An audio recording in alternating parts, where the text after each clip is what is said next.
Welcome to the Advance Your Art podcast, where we talk about the journey from artist to entrepreneur and everything in between. You've worked hard to hone your craft. Now take it to the next level with tips, techniques, strategies, and routines used by successful artists to grow their businesses and careers. Now, let's get started and have some fun with your host, Yuri Cataldo.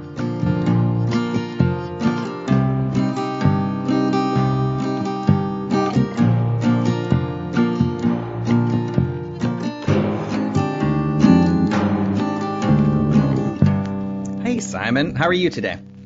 Good, yeah. We've been talking about doing this for a while, so it's great to finally do it. I know we have. I'm so glad that we were able to finally connect. And I also want to thank you for reviewing my book as well. That was a very nice bonus thing that happened, even in spite of this pandemic. Look, I mean, yeah, I mean, the world keeps moving, so I think we can talk about it. But yeah. Actually, in some ways, doing this now means that we did get to read the book as well. So I think it worked out okay. That's true. That's great. So where are you calling from right now? Yeah, so I guess like most of us, unless we were really unfortunate, we are home-based. Mm-hmm. But we have, to some degree, been working remotely for a while now. And with Irish Tech News, a lot of our team are distributed both across Ireland and globally as well.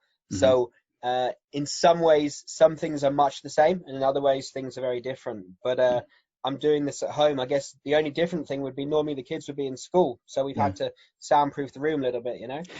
Sure. Okay. Good. So for my listeners who are less familiar with your background and what you do, how do you describe yourself? Yeah, look, I guess big picture. So we have Irish Tech News, and that's it's quite nice in that we have an interesting breakdown of our audience, where 50% of our audience is repeat traffic and 50% has come in for the particular thing that we've covered.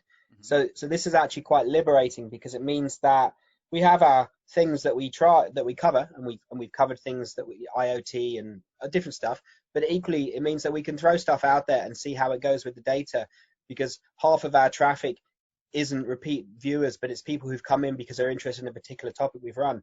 So I guess that's as editor, you could say that's the day job, but it's also a great way to be exposed to various technology and trends and things that are happening. And from that, over the last few years, that's brought in the advisory work that I do in terms of companies and messaging and how they communicate their story. So it's very complementary. It's wonderful. So what I'm fascinated by everything that you do, and then also your journey. So I want to start from the very beginning of what initially got you into journalism and that track. Yeah, look, I mean, it's an interesting one, because I did American Studies, majoring in history at college, both Sussex in the UK and Georgetown, DC. And so it was history, and obviously history, you could say, is a series of stories, some told by the winners. But then even when I did history in the 80s, they were starting to get away from kings and queens, presidents' view of history. And Sussex has a great mass observation archive where they found diaries and journals of maids. And then because I did American Studies, we did a lot about slave culture and the way that there was resistance through songs and oral history. And basically, it shows you that there's a variety of ways of telling stories. I mean, and so you can contextualize that from 30 years ago to now. In the US, you have somebody who, when they don't like the story, calls it fake news. Right. And it's forcing journalists to be very data based and fact driven and check their sources. So I guess it's interesting, and it evolves. But that's not to say that I've done it for 30 years or whatever since graduating from college, because I did American Studies, and one of the appeals was that I had a year in the States, which is obviously the best way to learn about, if you're doing American Studies, is to spend time there, as well as academically wherever you're based in the world, as we were in the UK. But after that, I had a master's lined up in international development studies. But before that, I wanted to actually have some real experience. So I then took a year in Central America, doing humanitarian work and voluntary work, and then TEFL So the TEFL was to pay to bring the money in, and then we did some voluntary work with the Red Cross and stuff. Okay. And from that led to maybe about 8 to 10 years of TEFL teaching English as a foreign language, because back in the 90s, it was a great way to make a living. It was better paid than bar work. And it would mean people went to Japan, people went to Korea, we went to Spain, we went to Mexico. So it was a great means to an end. Now, equally, there's Nick Hornby, who wrote the one about Arsenal, and then the one with the John Cusack movie. High Fidelity. High Fidelity, right? Yeah. So there are many ex-English teachers who realized they couldn't keep teaching English for ages, but it was a great way to hone their writing and their knowledge of language. Okay. So similarly, to condense that, I then moved to Ireland, and my master's had been in environmental economics. So I wanted to do stuff in environmental education. But the 90s in Ireland, it was still not really a thing, but there was a lot. Dublin had a lot of social problems, so there was a lot of money for community development. So basically they said, look, you want to do environmental education, well, we don't really care, but if you do it in community development in impoverished areas, we'll give you funding to do projects. So therefore we did environmental education, but it wasn't really the boxes they were ticking. They wanted it to be outreach and empowerment and working with people who didn't finish school. So it enabled me to continue my interest, but we did it in these really rough areas. And then from that, we got commissioned by the Regeneration Agency. So the U2 song, Running to Stand Still, talks about, I see 7 towers and I see no way out. So these are the 7 towers of Ballymun, which is by the airport. And, it's that brutal, monumental architecture where you're in a tower block, but there's no facilities. And it was pretty grim. And there's a movie, Into the West, where the kids have a horse on the first floor and they leap over the thing. And my offices are actually in that same block. So it was a bit surreal, but it meant that for 10 years we did environmental education and we advised, and obviously we were always trying to get our stories into the press, and therefore we learned how to write stories to get the press to cover what you did. And therefore that wasn't being a journalist, but that was pitching to journalists, which is a great way to learn how to get the media to cover your story. So that would be like the second career phase. And then when the recession came in 2010, I realized my skills were very soft. So I retrained in software engineering and a whole load of IT and data related.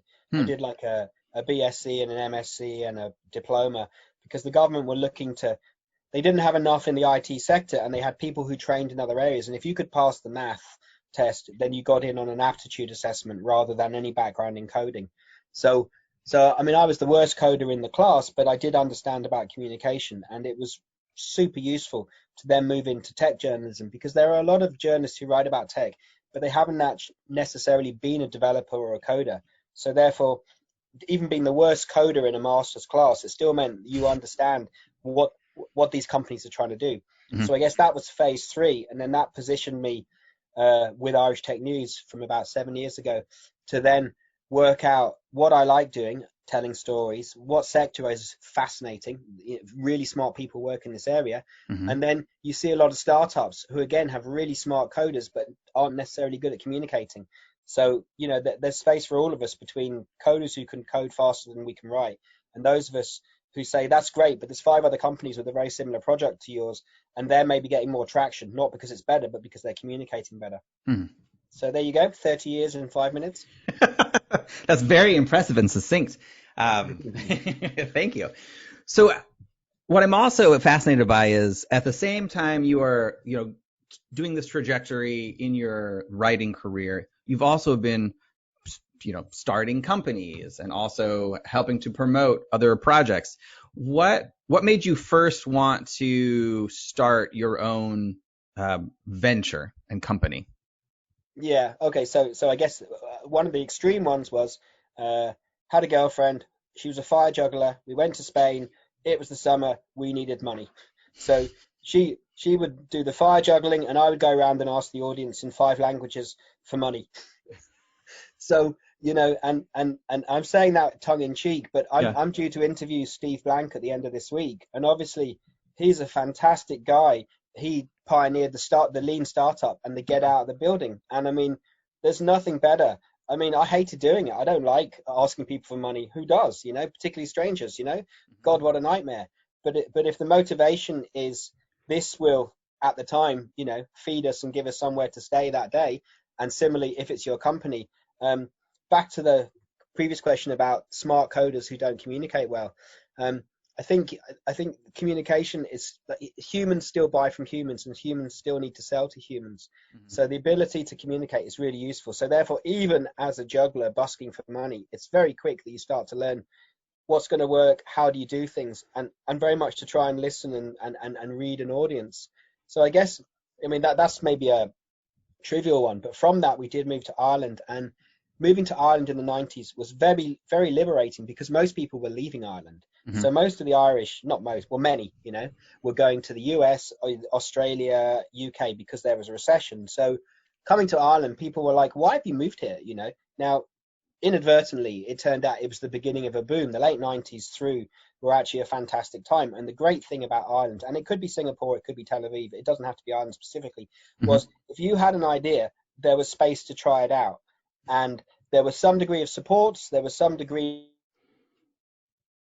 and that's half of it. You never really know unless you try it. And if you can find a slightly benign environment that gives you the space to do that, you're going to learn fast. And therefore, subsequently, when I interview other people and when we review books, you are to some degree, cross-leveraging your own experience. But you put that together, and I think it's the best way to learn. It's the only way to learn, and hence the get out of the building mantra.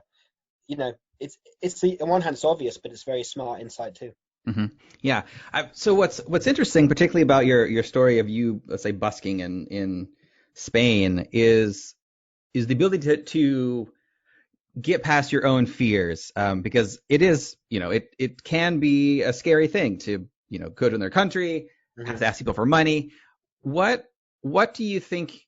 How do you approach those times when you are fearful, and how do you move past those? And particularly, at your early career, I guess, of busking, to kind of, and if that's evolved or changed now. Yeah. So an interesting thing about Ireland is, while the Irish are great speakers in pubs, if you meet them, many of them hate and fear public speaking. Okay. And they will come up with all sorts of reasons to get out of doing it. And the thing about this is illustrative, because things are very rarely as bad as you think they might be. But if you haven't done it, then it makes it a lot bigger. And in the 90s in Ireland, with the environmental education, and we were doing public art, and we did public art, and I did it with the Women's Refuge, and I did it with teenagers in deprived areas. In some ways, this was the worst, not the women, but the teenagers were the worst audience to deal, because they were the most difficult, argumentative. You were slightly wary of them because they were 17-year-old boys, and they were coming up with every reason to push back. So therefore, if in theory you have fear about addressing a conference, the thing is if you can contextualize that, it can never be as difficult, as bad as when I taught the teenagers age 14 to 16 who didn't even want to be in the class. Therefore, like, the thing about fear is fear is generally equated to unknown things. Right now, for example, like, there are many people who are doing online shopping because they've now done it every week for the last 2 months. Yeah. And they never did it before. And so the barrier to adoption is, have you done it before? Do you know what to do? What might go wrong? So fear plus unknown are usually, deeply entwined. And therefore, if you can kind of contextualize things and bring it back down to, look, it might go, what's the worst that can happen? How badly could this go? I mean, in the dreams, you show up and you forgot to put your clothes on, So the reality is you're never actually going to be speaking naked in front of people. And it's almost trying to dial it back from, and I guess on the other hand, they say most performers, are always a bit nervous, and maybe you need to be a bit nervous, but it's okay to be nervous and yet also hold that and go with it. And then, because most talks you do these days are recorded, so you get, now obviously it's excruciating to listen to yourself and play it back, but the first few I did, my partner, and she was right, she said, you're saying and and like a lot, so maybe just try and breathe in, maybe pause a bit and roll with it, and just dial down that nervousness. And so there's a degree of no one's probably actually going to shout at you, no one's going to throw things at you, so it's trying to deconstruct the worst things that can happen, and most of the time they don't. So look, I mean, it's normal to be scared, it's normal to be fearful,